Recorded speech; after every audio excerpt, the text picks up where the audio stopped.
देखिए शुरू करते हैं, जो आ रहे होंगे आ जाएंगे। आज हम देखेंगे इसके राष्ट्र मानवाधिकार संरक्षण अधिनियम 1993 है, इसकी धारा 5। कल धारा 5 रह गई थी, धारा 5 से देखेंगे सेक्शन 5। सेक्शन जो 5 है वो है अध्यक्ष और सदस्यों का त्यागपत्र और हटाया जाना। अध्यक्ष और सदस्य का त्यागपत्र और उसे हटाया जाना। अध्यक्ष एवं सदस्य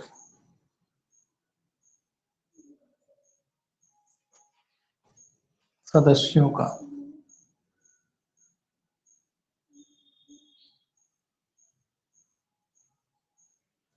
त्यागपत्र एवं हटाया जाना।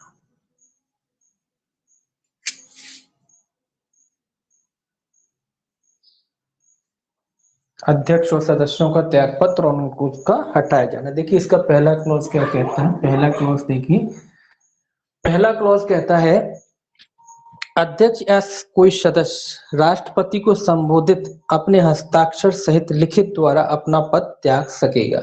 यानी ये अपना पद कैसे त्याग सकते हैं? राष्ट्रपति के द्वारा। राष्ट्रपति को संबोधित जो है अपने हस्ताक्षरित लिखित द्वारा।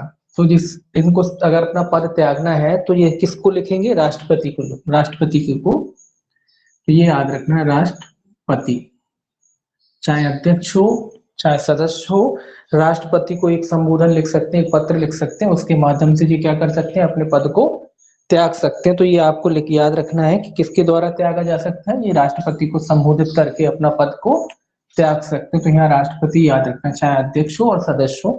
अध्यक्ष और सदस्य दोनों, ऐसा नहीं कि सदस्य अध्यक्ष के नाम से करेंगे, दोनों के दोनों का लिखा है, चाहे अध्यक्ष हो या सदस्य हो। अध्यक्ष या कोई सदस्य राष्ट्रपति को संबोधित अपने हस्ताक्षरित लिखित द्वारा या कह दीजिए सूचना द्वारा अपना पद को त्याग सकते हैं। अगर ये चाहते हैं कि अपना पद त्यागना चाहता है कोई, तो अपने पद को त्याग सकते हैं।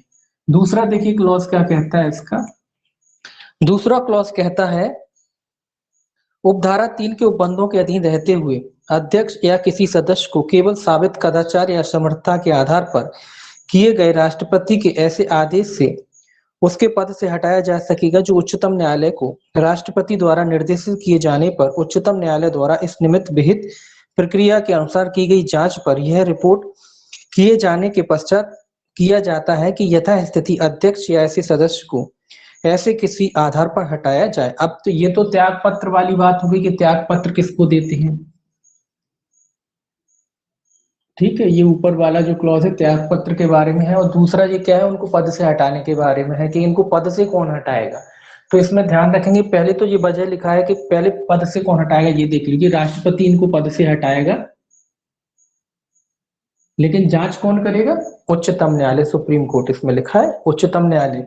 जांच ये याद रखना, जांच कौन करेगा? उच्चतम न्यायालय।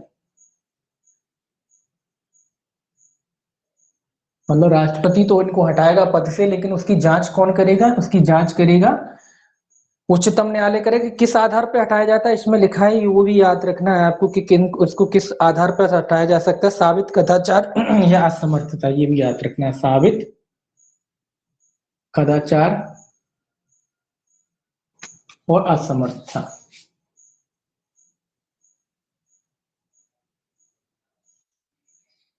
असमर्थता के आधार पर इनको हटाया जा सकता है। तो साबित कदाचार और असमर्थता के आधार पर इनको पद से हटाया जा सकता है राष्ट्रपति के द्वारा। लेकिन साबित कदाचार और असमर्थता की जांच किसके द्वारा की जाएगी? उच्चतम न्यायालय के द्वारा की जाएगी, और उसकी जांच के आधार पर राष्ट्रपति द्वारा इनको इनके पद से हटाया जा सकता है। तो ये याद रखना है आपको, साबित कदाचार या असमर्थता के आधार पर इनको पद से हटाया जा सकता है। और उसकी जांच कौन करता है? उसकी जांच करता है सुप्रीम कोर्ट करता है, और उसके जांच के आधार पर राष्ट्रपति के द्वारा इनको पद से हटाया जा सकता है। ये आपको इसमें दूसरा क्लॉज कहता है, ये याद रखना है। तीसरा क्लॉज देखिए क्या कहता है। तीसरा क्लॉज कहता है उपधारा 2 में किसी बात के होते हुए भी यदि यथास्थिति अध्यक्ष या कोई सदस्य, ये निम्न कुछ आधार और हैं जिनके आधार पर भी उसे हटाया जा सकता है। कुछ आधार है, मतलब ये आधार तो है ही, इसके अलावा नीचे कुछ और आधार है जिनके आधार पर भी उनको अध्यक्ष या सदस्य उनके पद से हटाया जा सकता है। पहला अन्य आधार लिख लीजिए जी, अन्य आधार है। पहला क्या आधार है कि दिवालिया न्यायदंडित किया गया है, दिवालिया हो जाता है, ये याद रखना है। दिवालिया हो जाता है कोई अध्यक्ष है या सदस्य है तो इसको इसके पद से हटाया जा सकता है। दूसरा देखिए बी क्या कहता है। बी कहता है अपनी पदावधि में अपने पद के कर्तव्यों के बाहर किसी सवेतन नियोजन में लगा है। तो ये कह रहा है पद अवधि के भीतर अन्य कोई नियोजन में लगा है, सवेतन यानी अन्य नियोजन में लगा है, ये याद रख लीजिए, अन्य नियोजन में लगा हुआ है या सवेतन एक ही बात है, तो अन्य नियोजन में लगा हुआ है तो उस आधार पर भी उसको पद से हटाया जा सकता है। या तो दिवालिया हो गया है या अन्य किसी नियोजन में लगा हुआ है तो उसको इसके पद के आधार पर हटाया जा सकता है। तीसरा है मानसिक या शारीरिक शैथिल्य के कारण अपने पद पर बने रहने के अयोग्य हो गया है, मतलब मानसिक रूप से या शारीरिक रूप से अक्षम हो गया है। कुल मिला के मानसिक या शारीरिक रूप से क्या हो गया है, अक्षम।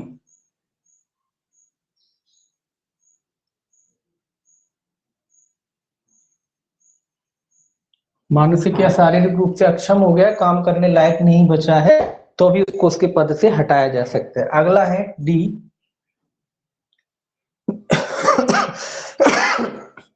विकृत चित्ती का है और सक्षम न्यायालय की ऐसी घोषणा विद्वान है। विकृत चित्त मतलब पागल हो गया है। एक मिनट,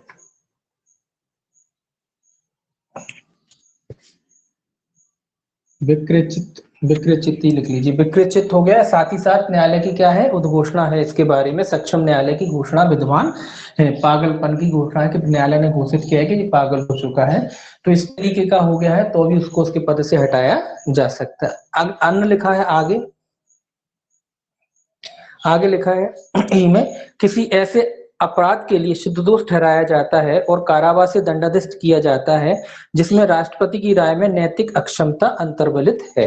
तो सिद्ध दोष ठहराया गया है किसी अपराध में, सिद्ध दोष, सिद्ध सिद्ध दोष, सिद्ध दोष ठहराया जाता है। और कैसा अपराध है जिसमें नैतिक पतन, नैतिक पतन वाला अपराध है राष्ट्रपति की राय में, किसकी राय में, राष्ट्रपति की राय में, नैतिक पतन वाला अपराध है राष्ट्रपति की राय में। इसका निर्धारण कौन करेगा कि भाई नैतिक पतन वगैरह वाला अपराध ये भी राष्ट्रपति करेगा। तो राष्ट्रपति की राय में कोई ऐसा अपराध किया है जो नैतिक पतन से संबंधित है तो इस अपराध के इस तरीके का अगर कोई अपराध किया है तो इन आधारों पर भी राष्ट्रपति अध्यक्ष या ऐसे सदस्य को उसके पद से हटा सकता है। तो ये अन्य आधार है, ये आधार तो है ही कि राष्ट्रपति जांच करवाएगा, उच्चतम न्यायालय द्वारा साबित कदाचार और असमर्थता के आधार पर उनको हटाया जा सकता है। साबित कदाचार असमर्थता के अलावा अगर दिवालिया हो जाता है, अन्य किसी नियोजन में लगा हुआ है, मानसिक या शारीरिक रूप से अक्षम हो जाता है, विकृत चित्त हो जाता है, न्यायालय ने जिसकी उद्घोषणा कर रखी हो, सिद्ध दोष हो चुका है कैसे अपराध का, जो नैतिक पतन से संबंधित ऐसे अपराध है और राष्ट्रपति की राय में, तो इस तरीके के अगर वो इस तरीके की अगर उसकी हालत हो जाती है या इस तरीके की वो स्थिति में पहुंच जाता है तो भी उसको उसके पद से हटाया जा सकता है राष्ट्रपति के द्वारा। तो ये भी याद रखना है, ये तो कॉमन है, ये आपको याद रखेंगे। ये वाला थोड़ा सा याद रखना है कि साबित कदाचार और असमर्थता के आधार पर उसको हटाया जा सकता है। तो ये उसके पद से हटाने के थे वजह। अब देखिए छठवां है इसका सेक्शन, अध्यक्ष और सदस्यों की पदावधि कितने वर्ष के लिए, नया थोड़ा सा चेंज हुआ है इसमें छठवें सेक्शन में। देखिए अध्यक्ष और सदस्यों की पदावधि,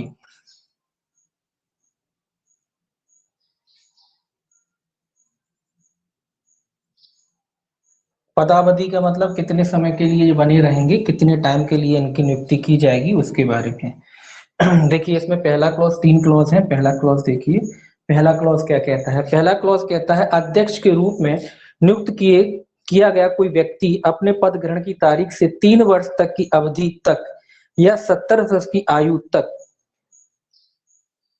आयु प्राप्त कर लेने तक इसमें से जो भी पहले हो अपना पद धारण करेगा और वह पुनः नियुक्ति के लिए पात्र होगा। तो ये दो चीजों की इसमें अमिटमेंट हुई, एक तो 3 वर्ष की अवधि और दूसरा पुनः नियुक्ति। तो ये क्या, तो 5 वर्ष की अवधि है क्या?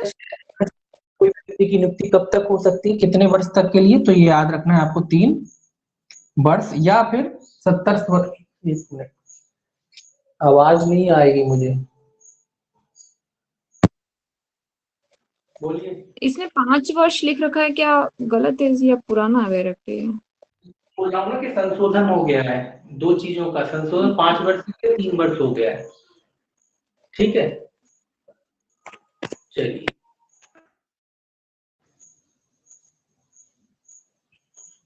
तो वही मैं बोल रहा था, इसमें संशोधन हुआ है, 3 वर्ष हो गया है। ठीक है, 3 वर्ष जो 19 3 वर्ष इसको करा गया है। अभी पहले इसमें 5 था, लेकिन अब 3 वर्ष हो गया है। दूसरा देखिए, 2019 का संशोधन है ये, 2019, तो इसको याद रखेंगे, 2019 का संशोधन है, 3 वर्ष कर लीजिए उसको। 3 वर्ष हो चुका है, पहले 5 था लेकिन अब 3 वर्ष हो गया, तो इसको याद रखेंगे, 3 वर्ष हो गया। इसको ध्यान से पढ़ना, संशोधन वाला है ये।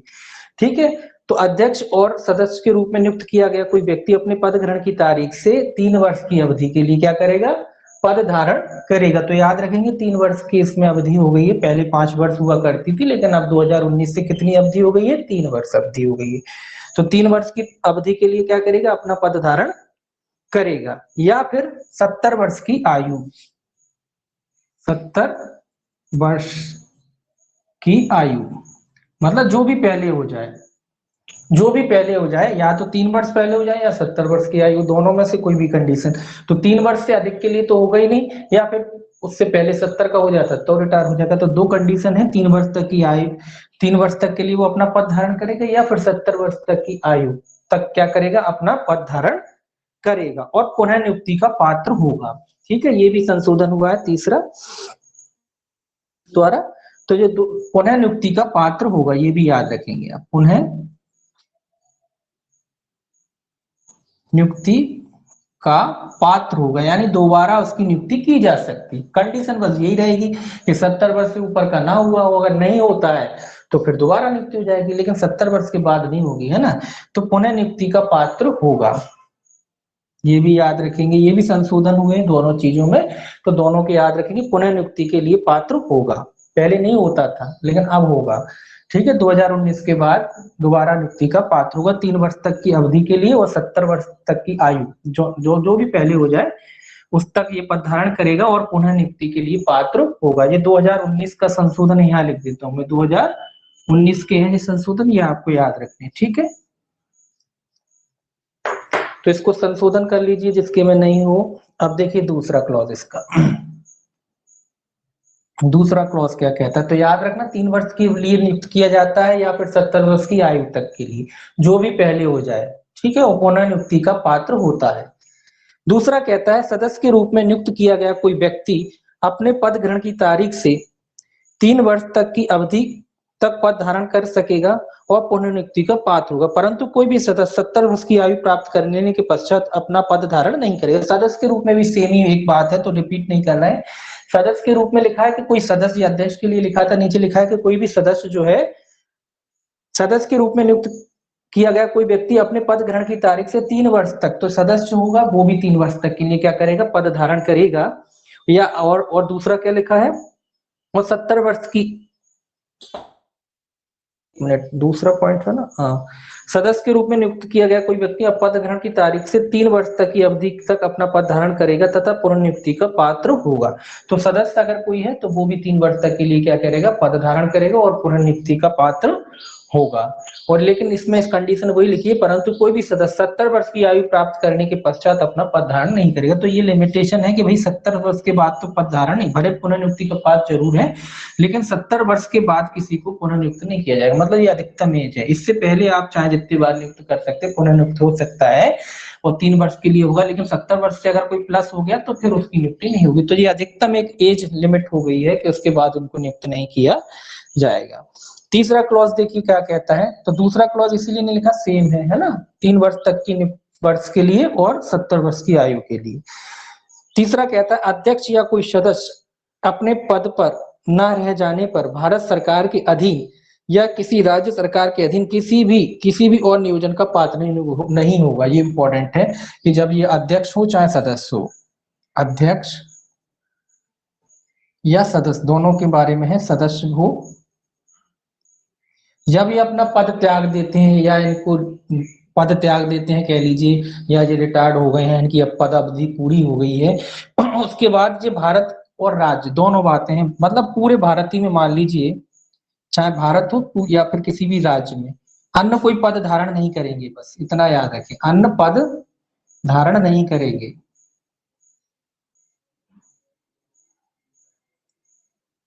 मतलब ये एक बार अगर इस पद पर आ जाते हैं, उसके बाद इनकी समय अवधि पूरी हो जाती है या ये त्याग पत्र दे देते हैं किसी भी अवस्था में, तो ये भारत के भीतर, चाहे कोई स्टेट के भीतर भी, वो भारत के भीतर है, तो पूरे भारत के भीतर ये कहीं भी कोई भी पद, लाभ का कोई भी पद धारण नहीं करेंगे। ऐसा नहीं कि यहाँ से नियुक्ति हुई फिर किसी और आयोग में कहीं और चले जाएं, तो किसी भी प्रकार की ये कोई भी पद और धारण नहीं करेंगे। वैसे भी 70 वर्ष के ऊपर के हो जाएंगे, फिर क्या करेंगे, पद धारण करेंगे, तो ये कोई भी पद धारण भारत में नहीं करेंगे, कई कोई अन्य पद धारण नहीं करेंगे। ये इंपॉर्टेंट है, ये याद रखना है कि एक बार इनकी नियुक्ति हो जाती है उसके बाद ये कोई अन्य पद धारण नहीं कर सकते।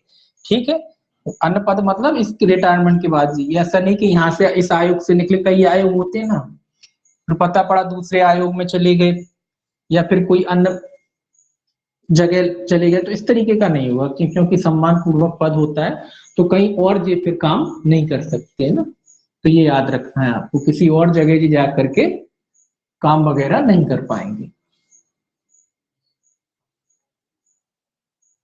अब देखिए धारा जो है 7, धारा 7 है कतिपय परिस्थितियों में सदस्य का अध्यक्ष के रूप में कार्य करना है या उसके कृत्यों का निर्वहन करना है। ये कुछ परिस्थितियों में लिखा है, कतिपय परिस्थितियों में से,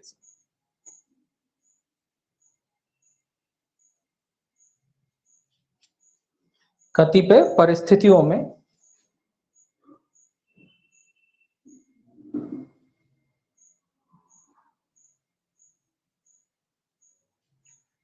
सदस्य का अध्यक्ष के रूप में कार्य करना।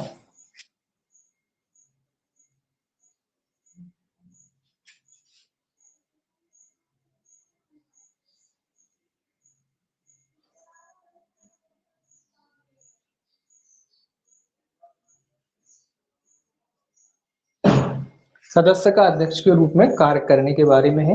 ये तो आप जानते हैं कि कोई परिस्थितियां हो सकती हैं, अध्यक्ष बीमार है, बहुत सी कारण हो सकते हैं जब जो सदस्य होता है अध्यक्ष के रूप में काम कर सकता है। तो कौन कौन सी परिस्थिति, इसमें भी 2 सब क्लॉज दिए हैं। पहला सब क्लॉज देखिए क्या कहता है कि कब कोई सदस्य अध्यक्ष के रूप में काम कर सकता है। ये कहता है अध्यक्ष की मृत्यु, त्यागपत्र या अन्य कारण से उसके पद में हुई रिक्ति की दशा में राष्ट्रपति अधिसूचना द्वारा सदस्यों में से किसी एक सदस्य को अध्यक्ष के रूप में तब तक कार्य करने के लिए प्राधिकृत कर सकेगा जब तक कि ऐसी रिक्ति को भरने के लिए नए अध्यक्ष की नियुक्ति नहीं की जा सकती।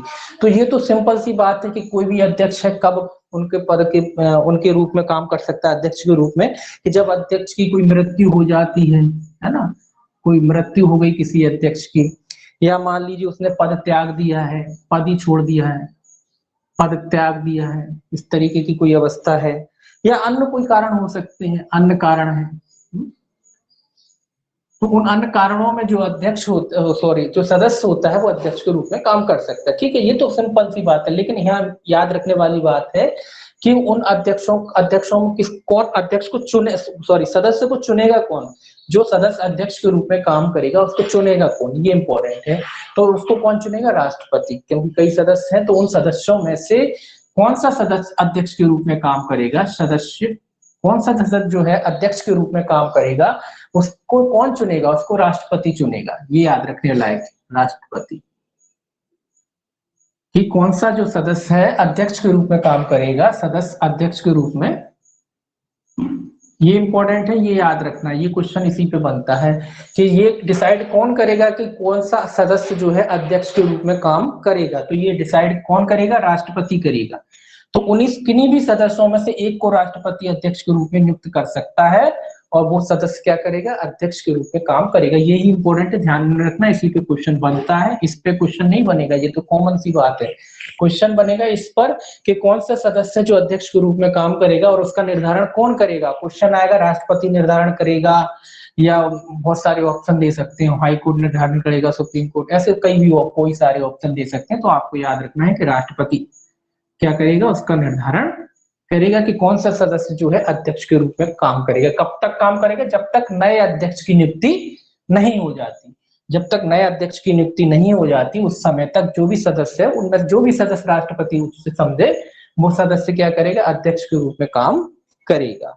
तो ये इंपॉर्टेंट है, ये आपको याद रखना है। ठीक, अब देखिए दूसरा। दूसरा कहता है, दूसरा कहता है जब अध्यक्ष छुट्टी पर अनुपस्थिति के कारण या अन्य कारण से अपने कृत्यों का निर्वहन करने में असमर्थ है तब सदस्यों में से एक सदस्य जिसे राष्ट्रपति अधिसूचना द्वारा इस निमित्त प्राधिकृत करे उस तारीख तक अध्यक्ष के कृत्यों का निर्वहन करेगा जिस तारीख को अध्यक्ष अपने कर्तव्यों को फिर से संभालेगा। ये भी सेम है, बस अंतर ये कि जब छुट्टी पे, यहाँ अन्य परिस्थिति, यहाँ ये कह रहा है कि छुट्टी पे गया हुआ है तो उसके उस अवधि के लिए उस जो अब जिस पीरियड के लिए वो छुट्टी पे गया है उसकी भी घोषणा राष्ट्रपति द्वारा की जाएगी कि कौन सा सदस्य जो है अध्यक्ष के रूप में कार्य करेगा। तो सेम है, बस अलग लिखा है, उसमें कोई दिक्कत नहीं है। ये भी सेम है और ये भी सेम है।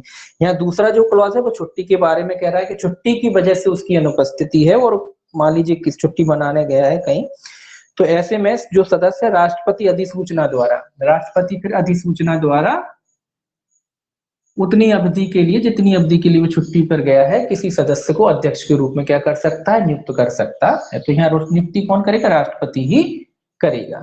तो ये आपको बस इतना याद रखना है कि ये अनुपस्थिति की दशा में हो, चाहे मृत्यु की दशा में हो, चाहे पद त्याग की दशा में हो, कोई भी सदस्य है जिसको अध्यक्ष के रूप में कार्य करना है तो कौन सा सदस्य अध्यक्ष के रूप में काम करेगा इसका डिसाइड कौन करेगा? राष्ट्रपति करेगा। ठीक है, ये इंपॉर्टेंट है, आपको याद रखना है, इस पर क्वेश्चन बनता है। इसके बाद देखिए धारा 8, धारा जो है 8, धारा 8 क्या कहती है? धारा 8 कहती है अध्यक्ष और सदस्यों की सेवा के निबंधन और शर्तें, मतलब सेवा शर्तें हैं। इसमें क्या है? अध्यक्ष और सदस्यों की सेवा शर्तें। अध्यक्ष और सदस्यों की क्या है? सेवा शर्तें हैं। अध्यक्ष जो होते हैं और सदस्य होते हैं उनकी कुछ सेवा के रेगुलेशन है, रूल्स हैं कि किन नियमों का वो पालन वगैरह करेंगे। देखिए ये क्या कहता है, छोटा ही सा है। अध्यक्ष और सदस्यों का संदेह, वेतन और भत्ते तथा उनकी सेवा के अन्य निबंधन और शर्तें वे होंगी जो विहित की जाए।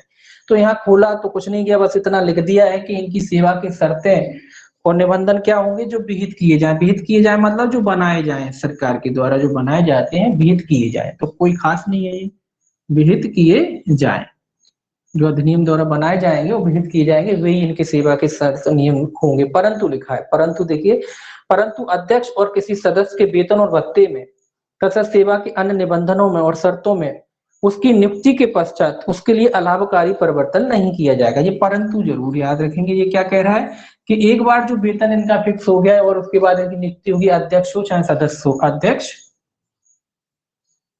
अध्यक्ष और सदस्य, तो चाहे अध्यक्ष हो चाहे सदस्य हो, एक बार जब इनकी नियुक्ति हो जाती है तो नियुक्ति के बाद अलाभकारी इनमें परिवर्तन नहीं किए जाएंगे।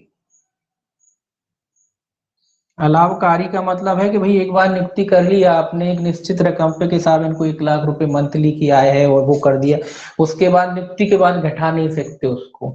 जो नियुक्ति हुई वो बढ़ा तो सकते हैं लेकिन घटा नहीं सकते। ठीक है, तो जितनी रकम पे इनकी नियुक्ति होगी, जो भी सरकार ने तय किया हो, इनका मानदेय जो भी तय है, उस रकम पे इनकी नियुक्ति हुई तो उसको बढ़ा तो सकती है सरकार उनकी नियुक्ति के समय। जब ये पद पे बना दिया है उनकी नियुक्ति के समय, उनके कार्यकाल के समय उनको बढ़ा सकती है लेकिन उसको घटाएगी नहीं सरकार। उसको अलाभकारी परिवर्तन नहीं कर सकती। मतलब एक सदस्य है या एक अध्यक्ष की नियुक्ति हो चुकी है, ये इनकी नियुक्ति नहीं हुई है उसके बाद कर सकती है, लेकिन इनकी नियुक्ति हो सकी है तो इनके कार्यकाल में उसको घटाया नहीं जाएगा। ये याद रखना है आपको, इंपॉर्टेंट है कि घटाया नहीं जाएगा। पद अवधि पे उस समय नहीं घटाया जाएगा। अगली नियुक्ति से सरकार अलग नियम बना के घटा सकती है, वो बात अलग है, लेकिन एक बार इनकी नियुक्ति हो गई है तो इनके लिए वो उसको घटाया नहीं जाएगा। बढ़ा सकती है सरकार लेकिन उसको घटाएगी नहीं। और नियम वगैरह कैसे होंगे? जो विहित किए जाए, इस अधिनियम के तहत विहित किए जाए, बनाए जाए, ऐसे नियमों का, वेतन वगैरह के बारे में नियम सरकार बनाएगी। इसके तो कोई खास लिखा नहीं है, केवल विहित किए जाए। तो सेक्शन याद रख सकते हैं आप, इसमें ये खास नहीं है सेक्शन। सेक्शन देखिए 9, इधर लिख लेते हैं सेक्शन 9। सेक्शन 9 क्या कहता है देखिए, सेक्शन 9 कहता है रिक्तियों आदि से आयोग की कार्यवाहियों का अविधिमान न होना। ये कह रहा है कि भाई कोई रिक्ति वगैरह हो जाती उसके आधार पर आयोग की कार्यवाही को अविधिमान नहीं, रिक्तियों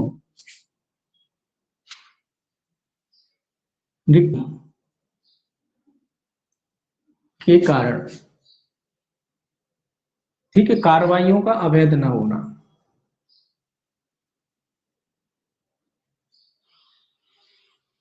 कार्रवाइयों का अविधिमान न होना।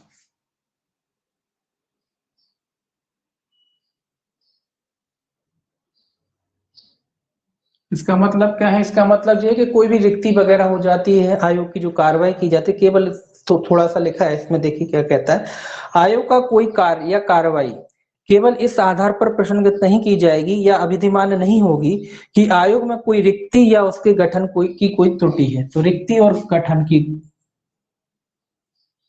रिक्ति या गठन संबंधी मतलब कोई भी आयोग की कोई भी कार्रवाई वगैरह की जाती है, मान लीजिए आयोग की कोई कार्रवाई वगैरह की जाती है, कोई रिक्ति वगैरह उसमें रह जाती है, तो केवल इस आधार पर ये ऑब्जेक्शन नहीं किया जा सकता कि साहब रिक्ति थी या गठन में कोई, मान लो जो सदस्य वगैरह होते हैं उनके गठन में कोई रिक्ति रह गई है, पद रिक्त वगैरह था, तो उस आधार पर आप कुल मिला के उस पर आक्षेप नहीं कर सकते। जो कार्रवाइयां की जाती हैं उस पर आक्षेप नहीं किया जा सकता, उस पर किसी भी प्रकार का प्रश्न चिन्ह नहीं उठाया जा सकता है। तो ये आपको याद रखना है कि किस कार्रवाइयों पर किसी भी प्रकार का प्रश्न चिन्ह नहीं उठाया जाएगा, ठीक है, ये आपको याद रखना है, सिंपल है। सेक्शन याद रखना कि कार्रवाइयों पर किसी प्रकार का प्रश्न चिन्ह वगैरह नहीं उठाया जाएगा। अब देखिए सेक्शन 10, सेक्शन 10 जो क्या कहता है, सिंपल एक्ट है, याद करना लायक है, आपको याद करना है। देखिए 10वां क्या कहता है, 10वां है प्रक्रिया का आयोग द्वारा विनियमित किया जाना। तो प्रक्रिया कौन करेगा विनियमित? वन आयोग। प्रक्रिया का आयोग द्वारा विनियमित किया जाना।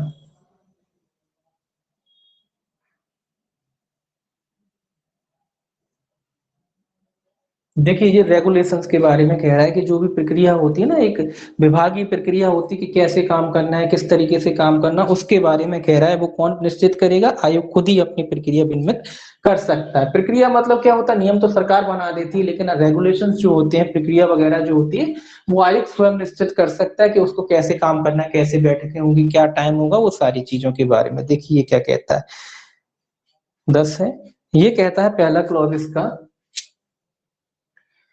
पहला क्लॉज कहता है कि आयोग का अधिवेशन ऐसे समय और स्थान में होगा जो अध्यक्ष ठीक समझे। अब स्वाभाविक सी बात है कि इनका अधिवेशन वगैरह ये खुद अध्यक्ष तय कर सकता है कि भाई कब होगा, कैसे होगा, कि इनका अधिवेशन, एक मिनट, अधिवेशन, इनका अधिवेशन वगैरह है, मीटिंग वगैरह जो होती है, अधिवेशन वगैरह है, समय और स्थान, समय और स्थान, कौन से समय होगा, किस स्थान पर होगा, ये कौन तय करेगा? इनका अध्यक्ष तय करेगा।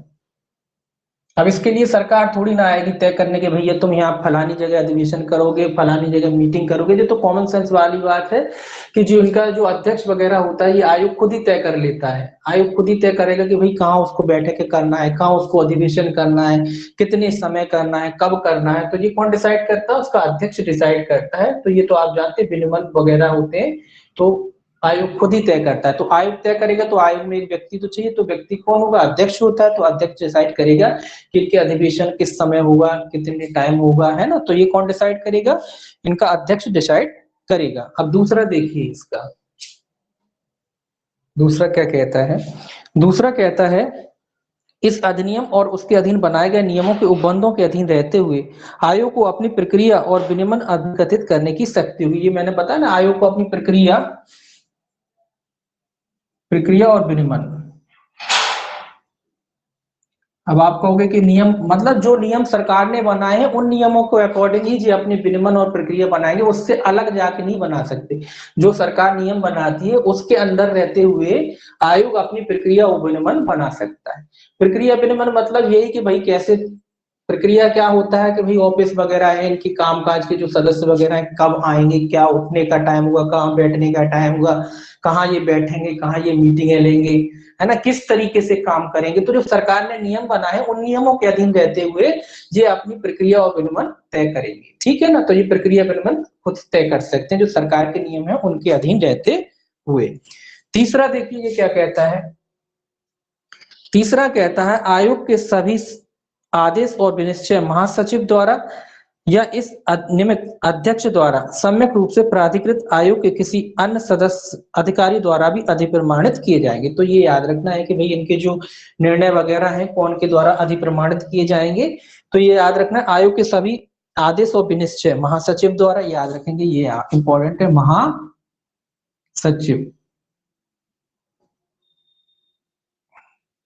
महासचिव द्वारा। किस किस के द्वारा, महासचिव द्वारा किए जा सकते हैं या इस निमित्त अध्यक्ष द्वारा या फिर अध्यक्ष द्वारा।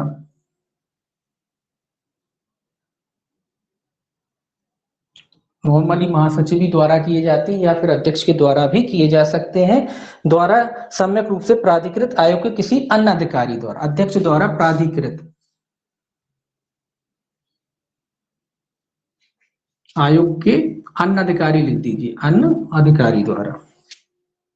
अन्य अधिकारी है कि सदस्य, अन्य सदस्य द्वारा होगा, कहाँ गया, सम्यक रूप से प्राधिकृत अन्य अधिकारी द्वारा, अधिकारी द्वारा।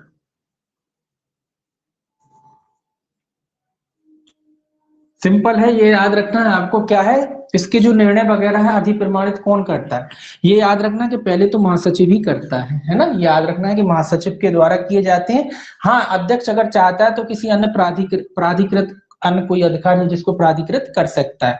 तो अध्यक्ष द्वारा प्राधिकृत कोई अन्य अधिकारी भी हो सकता है। नॉर्मली तो कौन करता है, महासचिव ही करता है, लेकिन अगर अध्यक्ष चाहे तो किसी अन्य अधिकारी को भी अपने जो निर्णय वगैरह होते हैं उनको अधिप्रमाणित करने के लिए क्या कर सकता है, प्राधिकृत कर सकता है। तो ये आपको याद रखना है, ये इंपॉर्टेंट है, इस पे क्वेश्चन बनता है, ये आप रखेंगे यार, क्वेश्चन इसी पे बनेगा, है ना। तो याद रखना आपको, इसमें जो क्लॉज में क्वेश्चन बनने लायक है केवल यही है कि जो निर्णय वगैरह है अधिप्रमाणित किसके द्वारा किए जाते हैं, निर्णय महासचिव के द्वारा क्या किए जाते हैं, अधिप्रमाणित किए जाते हैं।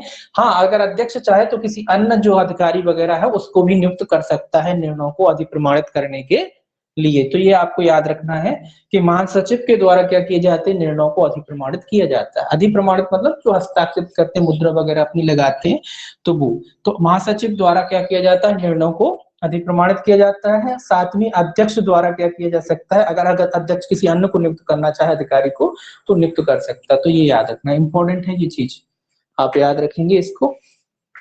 इसके बाद देखिए, मिटा लें इसको थोड़ा सा।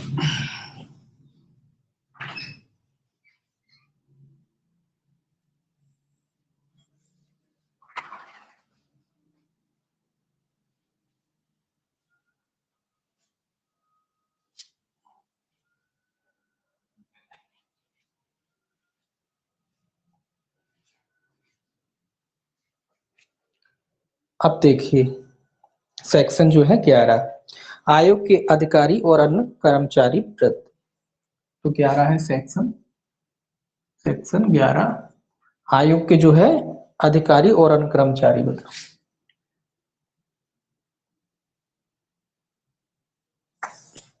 अधिकारी, बस इतना ही ठीक है, अधिकारी, आयोग के अधिकारी और अन्य कर्मचारी।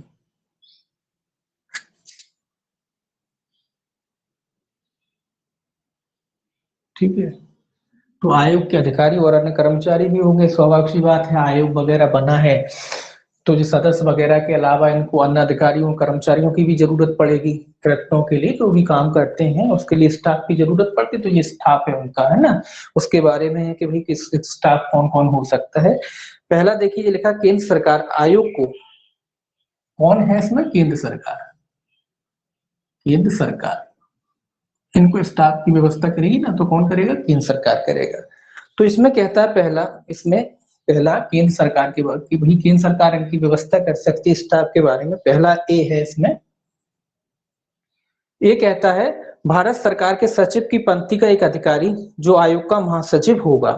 तो ये याद रखना है कि भारत सरकार के सचिव पंक्ति किस, पहला तो ये याद रखेंगे इसमें एक महासचिव होगा, महासचिव, इसमें क्या होगा, महासचिव होगा। और महासचिव किस रैंक का होगा वो यहाँ लिख लीजिए, महासचिव किस रैंक का होगा, महासचिव भारत सरकार के सचिव की पंक्ति का, ये याद रखना इंपॉर्टेंट ये भी है, भारत सरकार की किस रैंक का होगा, सचिव, भारत सरकार के सचिव की जो पंक्ति होती है उस रैंक का होगा, है ना, ये याद रखना, भारत सरकार किसका, भारत सरकार का, स्टेट का नहीं, भारत सरकार का, भारत सरकार के सचिव की पंक्ति का एक अधिकारी। तो एक अधिकारी नियुक्त कर सकती है, एक अधिकारी जो कौन कहलाएगा, महासचिव कहलाएगा, किस रैंक का होगा, भारत सरकार के सचिव की रैंक का होगा। ये याद रखना, ये भी इंपॉर्टेंट है कि ये रैंक पूछी जाएगी उसकी कि भाई किस रैंक का होगा, जो महासचिव होगा, जो अधिकारी जो महासचिव को नियुक्त किया जाता है तो वो किस रैंक का होगा ये पूछा जाएगा आपसे, तो ये याद रखना है, भारत सरकार के सचिव की रैंक से नीचे का नहीं होगा, ठीक है। बी दूसरा कहता है ऐसा अधिकारी के अधीन जो पुलिस महानिदेशक की पंक्ति से नीचे का ना हो, ऐसे पुलिस और अन्वेषण कर्मचारी वृद्ध तथा ऐसे अनधिकारी और कर्मचारी वृद्ध जो आयोग के कृत्यों का दक्षतापूर्ण पालन करने के लिए आवश्यक हो उपलब्ध कराएगी। तो ये कह रहा है कि भैया ऐसे अधिकारी जो पुलिस महानिदेशक की पंक्ति से नीचे का ना हो, ऐसे पुलिस और अन्वेषण कर्मचारी, तो ये अन्वेषण कर्मचारी है कुल मिला के, अन्वेषण कर्मचारी लिख लीजिए, कर्मचारी तो कोई वो रैंक तो है नहीं, तो अन्वेषण के लिए भी कोई अधिकारी वगैरह की नियुक्ति की जाएगी, या कह लीजिए अन्वेषण कर्मचारी कह लीजिए, या अन्वेषण अधिकारी कह लीजिए, अन्वेषण अधिकारी कह लीजिए, है ना, तो अन्वेषण अधिकारी की भी नियुक्ति करेगी। तो अन्वेषण जो अधिकारी होगा वो किस रैंक का होगा, इसमें लिखा है जो पुलिस महानिदेशक की पंक्ति से नीचे का नहीं होगा, ऐसा अधिकारी जो पुलिस महानिदेशक महानिदेशक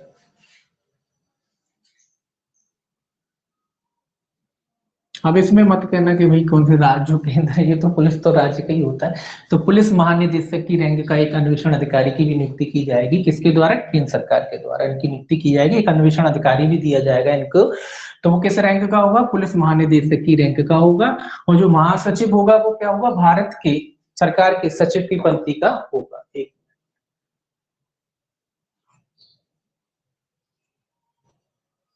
कुछ चलिए कुछ नहीं, क्या कुछ कहना था आदित्य, हैंड उठाया आपने, आदित्य कुछ कहना सर, था नहीं क्या आदित्य? नहीं सर।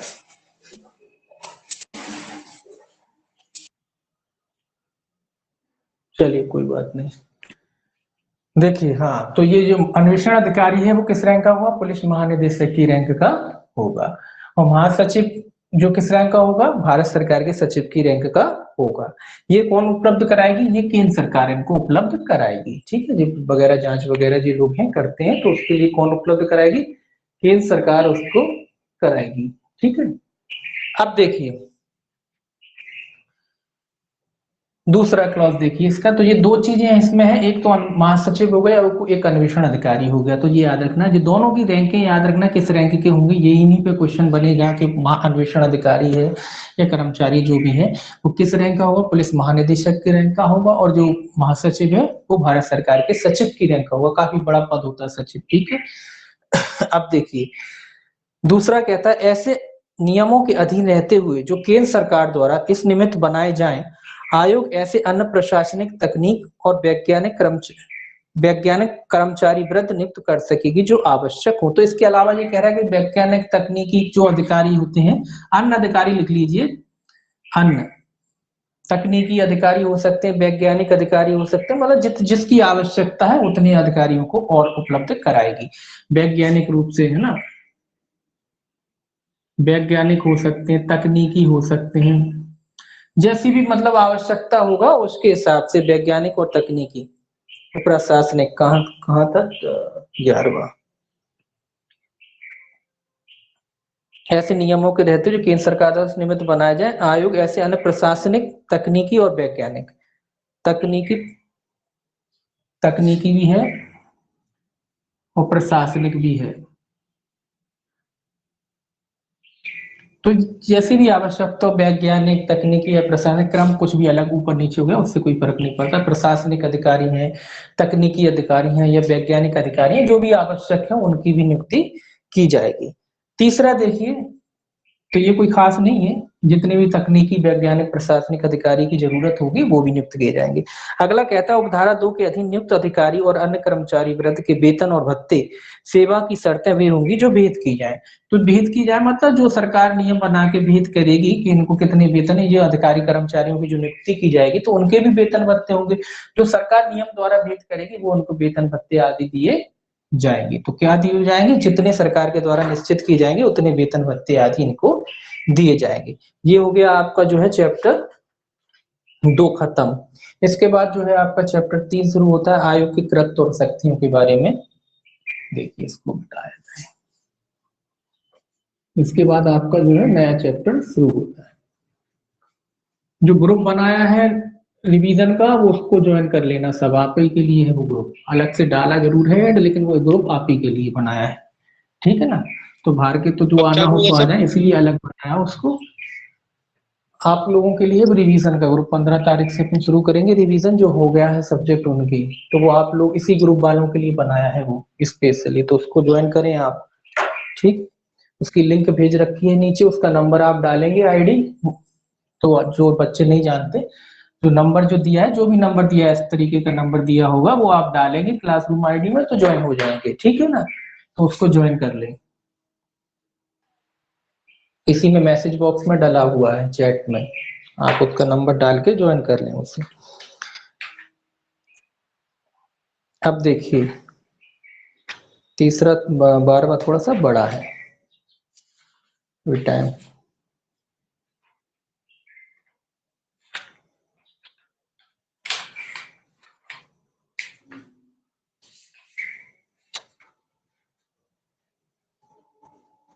चलिए शुरू कर ही देते हैं इसको।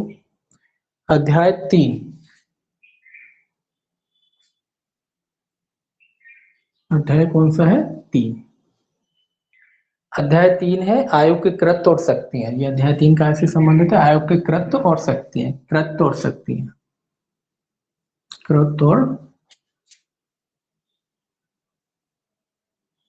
कृत्य और शक्तियों से संबंधित है या शक्तियों से संबंधित है। इसमें जो धारा 12 से शुरू होता है, धारा 12, धारा जो 12 है ये है आयोग के कृत्य। इंपॉर्टेंट सेक्शन है, याद रखना कि आयोग के कृत्य वैसे भी इंपॉर्टेंट है, पूछा जाएगा आयोग के कृत्य कहाँ दिए गए हैं। के कृत्य यानी कार्य, कृत्य कह लीजिए, कार्य कह लीजिए, कुछ भी किसी भी नाम से आ सकता है कि आयोग के कार्य कहाँ दिए रखे हैं, आयोग के कृत्य कहाँ दिए रखे हैं। तो ये सेक्शन भी इंपॉर्टेंट है, आपको सेक्शन भी याद रखना है कि आयोग के कार्य कहाँ दिए रखे हैं। इसमें लिखा आयोग निम्नलिखित सभी या किन्हीं कृत्यों का पालन करेगा। तो नीचे बताया कि भैया आयोग कौन कौन से कृत्यों का पालन करेगा, किन किन कार्यों को करेगा आयोग, वो नीचे बताया गया है। देखिए पहला क्या कहता है, आयोग कौन कौन से कार्यों को करेगा। इसमें लिखा है ए, पहले देखिए ए देख लीजिए, ये क्या कहता है। ये कहता है आयोग निम्नलिखित सभी या किन्हीं कृत्यों का पालन करेगा। पहला, स्वप्रेरणा से या किसी पीड़ित व्यक्ति द्वारा या उसकी ओर से किसी व्यक्ति द्वारा या उच्च न्यायालय या उच्चतम न्यायालय के निर्देश पर उसको प्रस्तुत की गई अर्जी पर। देखिए ये इंपॉर्टेंट चीज है, क्या इंपॉर्टेंट है, स्वप्रेरणा। मतलब आयोग अगर कोई एक्शन लेता है तो ये क्वेश्चन बन सकता है कि आयोग स्वप्रेरणा से एक्शन ले सकता है, बिल्कुल ले सकता है। तो ये भी याद रखना, स्वप्रेरणा मतलब आयोग खुद भी खुद ब खुद अपने आप में भी कार्रवाई कर सकता है। आवेदन करोगे वो तो अलग ही बात है, वो तो सभी जानते हैं। तो ये इंपॉर्टेंट है कि आयोग चाहे तो खुद भी एक्शन ले सकता है, नीचे जो बातें हैं उनके बारे में। तो आयोग स्वप्रेरणा से या किसी पीड़ित के आवेदन पर, ये तो आप जानते हैं कि कोई पीड़ित आवेदन करेगा उस पर भी आयोग एक्शन लेगा। तो पीड़ित के आवेदन पर, पीड़ित कोई व्यक्ति है वो आवेदन करता है या कोई व्यक्ति द्वारा, उसकी ओर से किसी व्यक्ति द्वारा, या तो पीड़ित करेगा या कोई व्यक्ति करेगा उसके द्वारा, तो वो आवेदन करता है तो पीड़ित अकेला लिखती, या फिर उच्च न्यायालय या उच्चतम न्यायालय के निर्देश पर, या तो फिर हाई कोर्ट कहता है, हाई कोर्ट लिख देते हैं, या सुप्रीम कोर्ट कहता है ना, दोनों के बारे में। हाई कोर्ट या सुप्रीम कोर्ट कहता है, हाई कोर्ट या सुप्रीम कोर्ट वगैरह जो कहता है इनसे, तो उसके आवेदन पर है ना, निर्देश पर, सॉरी निर्देश, ये लोग तो निर्देश ही देते हैं, आवेदन नहीं करेंगे, ये निर्देश देंगे, तो उसके निर्देश पर, तो इस तरीके से ये क्या कर सकता है, कार्य कर सकता है, स्वप्रेरणा पे कर सकता है पीड़ित के द्वारा, या उसके तरफ से कोई आवेदन करता है, या फिर हाईकोर्ट या सुप्रीम कोर्ट उनको निर्देश देते हैं, तो ये निम्नकृत कर सकता है, तो ये याद रखना है ना, ये लोग निर्देश देते हैं, तो इनके निर्देश पर भी काम कर सकता है। क्या क्या कर सकता है, नीचे दिखा है, फिर पहला लिखा है, मानव अधिकारों का किसी लोक सेवक द्वारा अतिक्रमण दुष्प्रेरण किए जाने पर, ये कह रहा है क्या, ये इनका काम ही मानव अधिकार से है, तो मानव अधिकारों का क्या हुआ है, किसी अधिकारी द्वारा, किसी लोक सेवक द्वारा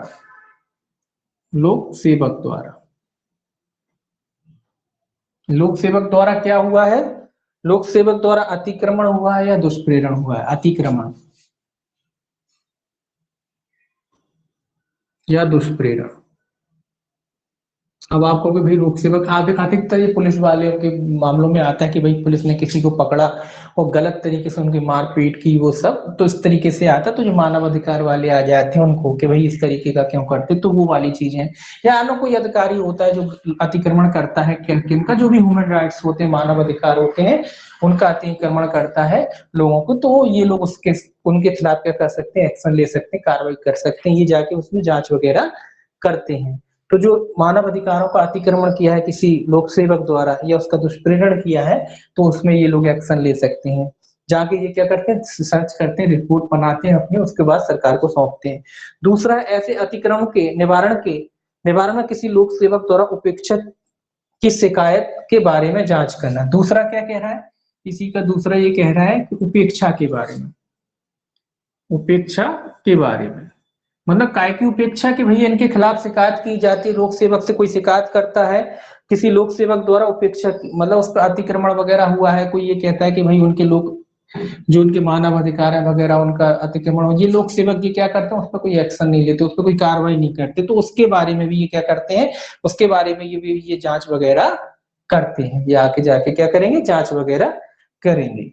इसके बाद देखिए बी, इसमें तो कुल मिला के लोक सेवकों के बारे में जाके ये जांच करेंगे कि लोक मानव अधिकारों का वगैरह अतिक्रमण हुआ है या नहीं हुआ है, या जो भी उपेक्षा वगैरह है वो हुई है कि नहीं हुई है, उसके बारे में जांच करेंगे।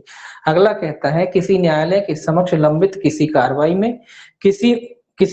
में जिसमें मानव अधिकारों के अतिक्रमण का कोई अभिकथन अंतर्वलित है, उस न्यायालय के अनुमोदन से मध्यक्षेप करना। ये न्यायालय में भी कह रहे हैं, क्या कह रहे हैं, कौन सा आदेश है, किसी न्यायालय के समक्ष लंबित किसी कार्रवाई में, न्यायालय के समक्ष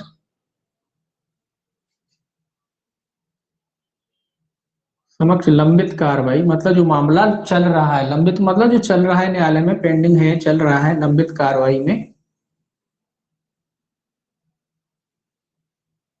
लेकिन कार्रवाई कैसी होनी चाहिए भाई, यही मानव अधिकार वाला कोई मामला होना चाहिए जिसमें कोई राज्य लिखा मानव अधिकारों के अतिक्रमण का कोई अभिकथन अंतर्वलित है। कौन से, मानव अधिकार, तो इनका काम ही मानव अधिकार है, मानव अधिकार का अतिक्रमण की हुआ है, ऐसा कोई मामला है,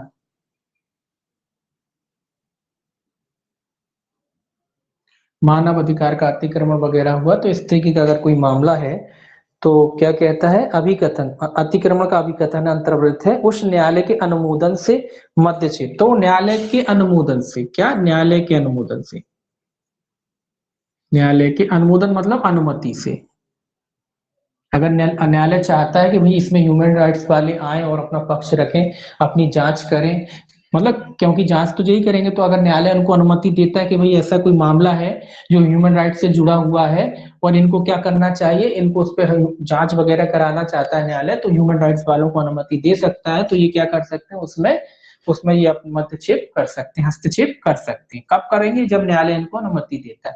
और कौन से मैटर होते हैं, जो मानव अधिकार वाले ही मैटर होते हैं, तो न्यायालय खुद इनको बुला के कहता है कि भाई इस तरीके का मैटर है, आप इसकी जांच करें, तो इसकी जांच कौन करेगा, फिर ह्यूमन राइट्स वाले ही करते हैं। तो ये कह रहा है कि न्यायालय में जो लंबित मामला है जो मानव अधिकारों से जुड़ा हुआ है, और अगर न्यायालय इनको अनुमति देता है तो ये उस मामलों की भी क्या करेंगे, जांच वगैरह करेंगे, जांच पड़ताल करेंगे। अगला कहता है इसमें सी कहता है, तत्समय प्रबद्ध किसी विधि में किसी बात के होते हुए भी राज्य सरकार के नियंत्रण के अधीन किसी जेल या किसी अन्य संस्था का जहां व्यक्ति उपचार, सुधार या संरक्षण के प्रयोजनों के लिए निरुद्ध या दाखिल किए जाते हैं, वहां के निवासियों के जीवन की परिस्थितियों का अध्ययन करने के लिए निरीक्षण करना और उन पर सरकार को सिफारिश करना। तो यहाँ केवल निरीक्षण अकेला लिख रहा हूं मैं। ये क्या कह रहा है कि भाई जो सरकार के अधीन जहाँ कोई व्यक्ति, जैसे कि जेल वगैरह होते हैं, राज्य सरकार के नियंत्रण में कोई जेल वगैरह वगैरह होते हैं, जेल होता है आपका, कोई भी सुधार, कोई अन्य संस्था हो सकती, सुधार संस्था, सभी आते हैं इसमें। जेल हो सकता है कोई, है ना, जहाँ लोग कुल मिला के रहते हैं, कोई संस्था हो सकती है जो राज्य सरकार के अधीन रहती है। तो उन सारी संस्थाओं में ये देखना जाके कि भाई यहाँ के जो ह्यूमन राइट्स है या मानव अधिकार है उसका पालन किया जा रहा है या नहीं किया जा रहा है। मतलब मानव अधिकार होते क्या? मानव अधिकार होते गरिमा के साथ जीना। भैया वही चीज देखेंगे कि जो लोग वहां रह रहे हैं ठीक तरीके से भाई रह रहे हैं कि नहीं रह रहे हैं, उनके साथ इंसानों जैसा व्यवहार किया जाता है कि नहीं किया जाता है, जानवरों जैसा तो व्यवहार नहीं करते। वो सारी चीजों का जी जा करके क्या करेंगे, निरीक्षण करेंगे। जो भी संस्थाएं होती है उनका ये क्या करेंगे, निरीक्षण करेंगे। तो मानव अधिकार का मतलब ही ये होता है कि मानव की तरह जीते हैं कि नहीं जीते। अब जेल में ये ऐसा तो नहीं करके संगे जानवर जैसा व्यवहार किया जाए। कोई संस्थाएं है, कोई सुधार संस्था, बहुत सारी संस्थाएं होती जहाँ व्यक्ति रहते हैं, तो उनका जो निरीक्षण कर सकते हैं, इस आधार पर निरीक्षण कर सकते हैं, देख सकते हैं कि कहीं भी इनके साथ जो है मानवों की तरह व्यवहार किया जा रहा है या नहीं किया जा रहा है। तो ये क्या करेंगे, उसका निरीक्षण करेंगे। ठीक, जाते हैं, आपने देखा होगा, आपने सुना भी होगा, जब लोग ये लोग जाते हैं तो चाहे जेल हो चाहे संस्था, बिल्कुल हड़बड़ा जाते हैं, क्योंकि ये रिपोर्ट बना के सरकार को पेश करते हैं अपनी कि उनके साथ कैसा व्यवहार किया जा रहा है। तो काफी वो रखते हैं। तो ह्यूमन राइट्स वाले जो जाते हैं पूरे, तो उसके बारे में ये कह रहा है कि जो लोग क्या करेंगे, निरीक्षण वगैरह करेंगे, वहां के लोगों से पूछते हैं, मिलते हैं, बात करते हैं कि किस तरीके का खाना दिया जा रहा है, कैसे रखा जा रहा है। तो वो सारी चीजों को ये देखते रहते हैं, जो मूलभूत एक आवश्यकता होती है व्यक्ति के लिए, वो सारी चीजों को ये देखते हैं।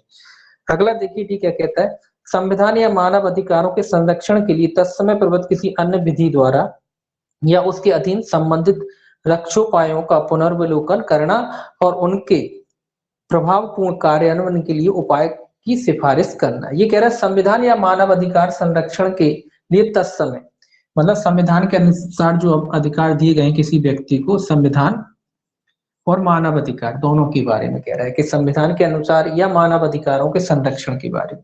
ये ह्यूमन राइट्स तो लिखा ही है, मानव अधिकार, अधिकारों के संरक्षण,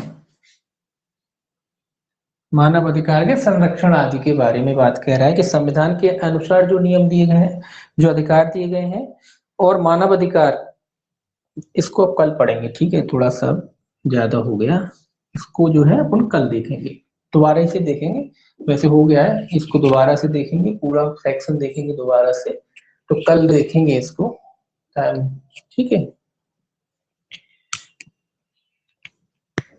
आप लोग ग्रुप ज्वाइन कर लीजिएगा, है ना, जो लोग बचे हैं वो लोग ग्रुप ज्वाइन कर लीजिएगा, सारे आप ही लोगों के, उसमें रिवीजन उसी में कराऊंगा मैं, है ना। वो अलग से बना है ताकि कोई बाहर का कोई लेना चाहे तो ले सकता है, लेकिन वो ग्रुप आप ही के लिए बना है। तो जैसे ग्रुप ये बैच हो जाएगा, फिर उसकी 15 तारीख से अपन उसका रिवीजन भी शुरू करेंगे, अपने जो हो चुके हैं एक्ट उनका धीरे धीरे करके। तो सारे लोग उसमें मैसेज बॉक्स पर डला हुआ उसका आईडी, तो आप उसको ज्वाइन कर लीजिए, ठीक।